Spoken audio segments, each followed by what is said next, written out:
Estamos aí para mais um dia. Hoje eu fiz a leitura de 1h30. Eu iniciei fazendo 1 hora pela manhã. Eu li 30 minutos da Bíblia e depois li 30 minutos de trilhos anatômicos. E daí agora à tarde que acabei de ler mais meia hora de mapas do significado do Jordan Peterson. E como eu comecei pela Bíblia, eu dei continuidade ao livro de Lucas, e no livro de Lucas, né, ele inicia falando a respeito do nascimento de Jesus, do nascimento de João, e logo em sequência ele fala a respeito do batismo de Jesus e também ele cita todos os nomes que estão relacionados com a genealogia de Jesus.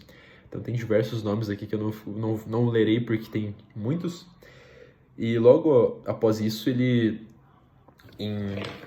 no capítulo 4, se não me engano, em Lucas ele fala sobre a tentação de Jesus, que Jesus, né, fica 40 dias no deserto e ele é tentado pelo diabo, né, porque o diabo coloca ele nas alturas e após colocar ele nas alturas, o diabo fala para Jesus que, né, se ele quiser, tudo aquilo poderá ser dele, né, se ele aceitar, né, ser servo do diabo, né, ou se ele aceitar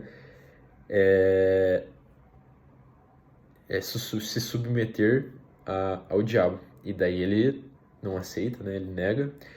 E depois o diabo ele fala aqui, ó: se és o filho de Deus, manda esta pedra transformar-se em pão, né? Como se ele tivesse que provar que ele é filho de Deus. E daí ele fala que daí que vem aquela frase emblemática, né? Que ele diz: nem só de pão viverá o homem. Então, essa parte eu achei que é muito interessante, na realidade, me chamou muita atenção. E depois disso ele fala sobre Jesus ser rejeitado em Nazaré, e depois disso Jesus expulsa o espírito imundo, que dá continuidade à leitura. Então no dia de hoje foi isso, e logo em sequência eu fui para os trilhos anatômicos, e aqui nos trilhos anatômicos eu estou numa parte em que ele fala a respeito do seguinte: que quando, né, o indivíduo ele tem uma inclinação anterior da pelve, ou seja, quando o indivíduo ele tem uma anteversão pélvica, né, ele está em anteversão com o quadril empinado, né, como o pessoal fala, e também quando ele tem uma inclinação posterior da pelve, quando ela roda para dentro, ou seja, uma retroversão pélvica, existem abordagens. Na realidade é que nesse livro ele cita uma abordagem que é o seguinte: quando o indivíduo ele tem uma inclinação anterior da pelve, ou seja, ele está com o quadril em anteversão pélvica, né, a região lombar da coluna está demasiadamente acentuada, o ideal, nesses casos, é fazer um trabalho de liberação miofascial da origem do glúteo máximo até a inserção, ou seja, de cima para baixo.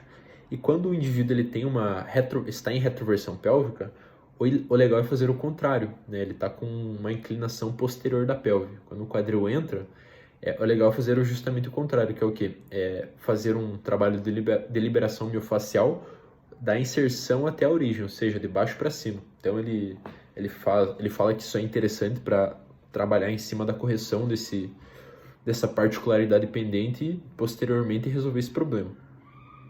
E é isso, pessoal. Na leitura de hoje seria basicamente isso. Tem algumas outras coisas que eu vou falando nos próximos vídeos, mas grosso modo é isso.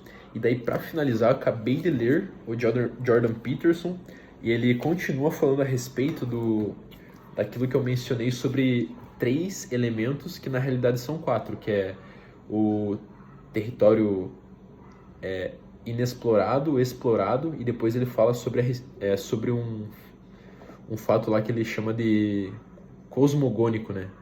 E enfim, daí aqui basicamente ele descreve que o desconhecido é o quê?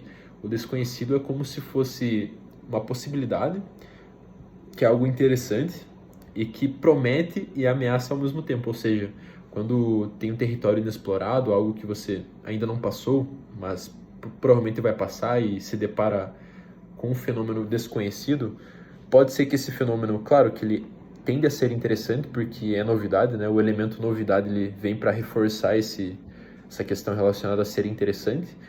No entanto, da mesma forma que promete algo, pode ser que seja ameaçador. Então, tem essa dualidade. E daí ele fala a respeito do território explorado, né? Que tem o desconhecido, que é esse território inexplorado, que ele fala sobre é, isso ser prometer e da mesma forma ameaçar ou amedrontar. E também, em contrapartida, ele fala a respeito desse território explorado, que são justamente ações habituais e familiares que muitas das vezes nada ameaçam, né? Então ele descreve basicamente isso nessa parte que eu estou. Beleza? Valeu. Hoje era isso e até amanhã.